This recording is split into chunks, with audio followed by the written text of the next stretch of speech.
Welcome to Yoyo TV Cine Talkies. Garuda Express, an international courier service. Telugu cinema సత్తాను విశ్వవ్యాప్తంగా చాటి చెప్పిన సంచలన దర్శకుడు రాజమౌళి. కని విని ఎరుగని రీతిలో కలెక్షన్స్ సాధిస్తూ బాహుబలి 2 ఓ చరిత్ర సృష్టించింది. ఇంతలా సెన్సేషన్ క్రియేట్ చేసిన బాహుబలి చిత్రంలో అన్ని పాత్రలు ప్రేక్షకులను విశేషంగా ఆకట్టుకున్నాయి. ముఖ్యంగా శివగామి పాత్ర పోషించిన రమ్యకృష్ణ పాత్ర చాలా పవర్ఫుల్గా ఉంటూ అందరినీ ఆకట్టుకుంటుంది.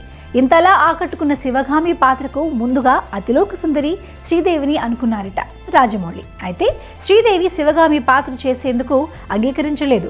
ఆ తర్వాత రమ్యకృష్ణను సంప్రదించారంట రాజమౌళి. ఇంతకీ శ్రీదేవి శివగామి పాత్రకు నో చెప్పడానికి కారణం ఏంటి?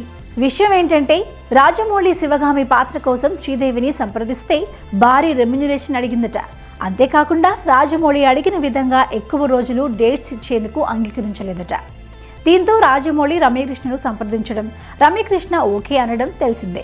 అయితే శివగామి పాత్రను రమ్యకృష్ణ అద్భుతంగా పోషించి ఇలాంటి పాత్రను పోషించాలంటే రమ్యకృష్ణ ఒక్కదే చేయగలదు అనిపించారు. ఇంతలా ప్రేక్షకుల మధ్యలో ముద్ర వేసిన శివగామి పాత్ర గురించి రాజమౌళి బాహుబలి 2 ఆడియో వేడుకలో స్పందిస్తూ శివగామి పాత్రలో ఇంకెవరిని ఊహించుకోలేము అనేంతగా రమ్యకృష్ణ గారు అద్భుతంగా నటించారు.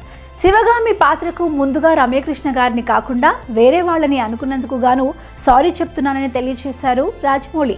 అది సంగతి.